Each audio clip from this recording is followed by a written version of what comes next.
इस वीडियो में आज हम कुछ एग्जांपल्स देखेंगे एल्गोरिथम की। इससे पहले हम एल्गोरिथम पढ़ चुके हैं कि ये एक स्टेप बाय स्टेप एक तरीक़ाकार होता है जिसके ज़रिए हम कोई भी मसला हल कर सकते हैं। तो इसके अंदर हम एक मसला समझेंगे, find volume of a cube. इसका हमने क्या करना है, एल्गोरिथम लिखना है। अब पहले ये पता होना चाहिए आपको कि क्यूब का जो वॉल्यूम है इससे क्या मुराद है। पहले क्यूब का पता होना चाहिए। क्यूब ज्योमेट्री में हमारे पास एक इस तरह की एक डायग्राम होती है जैसे कि आप स्क्रीन पे देख सकते हैं। इसमें अगर आप देखें तो यहाँ पे ये डायग्राम कुछ इस शक्ल की होती है कि इसमें तीन लेंथ्स होती हैं। एक इसके अंदर इसकी यहाँ पे यहाँ से लेकर यहाँ तक की लेंथ है। इस साइड को आप S1 का नाम दे दें और यहाँ से लेकर यहाँ तक की जो इसकी हाइट है, इसकी जो लंबाई है, इसको अगर मैं S2 का नाम दे दूं और यहाँ से लेकर यहाँ तक ये S3 है, ये इसकी चौड़ाई है। अब इसका वॉल्यूम से क्या मुराद है कि इसने कितनी जगह घेरी हुई है। उसको फाइंड करने के लिए हम क्या करते हैं, इन तीनों साइड्स की जो लेंथ होती है इनको मल्टीप्लाई कर देते हैं तो हमारे पास वॉल्यूम आ जाता है।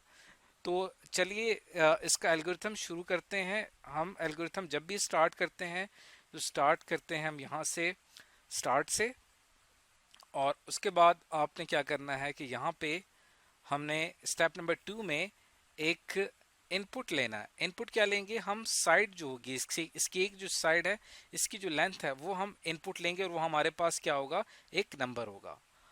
उसके बाद स्टेप नंबर 3 में हमने क्या करना है कि जैसे कि मैंने पहले बताया था कि इन तीनों साइड्स को आप आपस में मल्टीप्लाई कर दें तो ये हमारे पास बन जाता है स्टेप नंबर 3। यानी कि फॉर एग्जांपल S1 जो है हमारे पास यहाँ से लेकर यहाँ तक की जो लाइन है वो 5 सेंटीमीटर है। तो अगर मैं यहाँ पे पुट करूँ 5 मल्टीप्लाई बाय 5 मल्टीप्लाई बाय 5 तो हमारे पास क्या जवाब आएगा, 5 5 25 और 25 और 25 को हम 5 से मल्टीप्लाई करें तो जवाब क्या आता है हमारे पास, 125। तो ये हमारे पास इसका वॉल्यूम आ जाएगा। आखिर में हम एल्गोरिथम में क्या करते हैं कि जो हमारा रिजल्ट आता है वो हमारा आउटपुट होता है, इसको हमने डिस्प्ले करवा देना है। ये हमारा स्टेप नंबर 4 है। और स्टेप नंबर 5 में आके हमारा एल्गोरिथम जो होगा वो एंड हो जाएगा, ख़त्म हो जाएगा। तो देखें, एक छोटे से मसले को हमने एल्गोरिथम के ज़रिए हल किया। यहाँ पे मैं ऐड कर देता हूँ, ये एल्गोरिथम इसका 5 स्टेप्स हैं और आपने इसका एल्गोरिथम लिख लिया। अब ये एक सिंपल सी एग्जांपल थी। अब थोड़ी सी यहाँ पे हम एक मुश्किल एग्जांपल की तरफ जाते हैं। यहाँ पे हमने क्या करना है कि हमने बॉडी का एक्सेलरेशन फाइंड करना है जबकि हमें मास और फोर्स दिया हुआ होगा।